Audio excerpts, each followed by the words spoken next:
అల్హమ్దులిల్లా. నమాజు నిధులు. నంబర్ 25. నమాజు ఘనతలో బి. జన్నతుల్ ఫిర్దౌస్ వారసత్వం. సూరత్ అల్ ముమినూన్ ఆయత్ 9 నుండి 11లో అల్లా తెలిపాడు, వారు తమ నమాజులను శ్రద్ధగా కాపాడుకునేవారు, వారే స్వర్గాన్ని వారసత్వంగా పొందేవారు, అందులో వారు శాశ్వతంగా ఉంటారు. సూరతుల్ మఆరిజ్ 34-35లో ఉంది, తమ నమాజును కాపాడుకునేవారు ఇలాంటి వారే సగౌరవంగా స్వర్గవనాలలో ఉంటారు. సి. అల్లాహ్ యొక్క కారుణ్యం.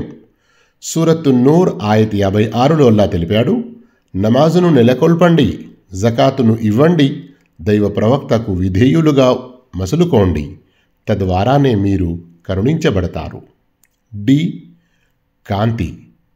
హజరత్ అబూ మాలిక్ అషారీ రదియల్లాహు తాలాను ఉల్లేఖించారు, ప్రవక్త సల్లల్లాహు అలైహి వసల్లం తెలిపారు, నమాజ్ నూర్ కాంతి, సదకా నిదర్శనం, సహనం ప్రకాశం, మరియు ఖుర్ఆన్ నీకు అనుకూలంగా లేక ప్రతికూలంగా సాక్షి.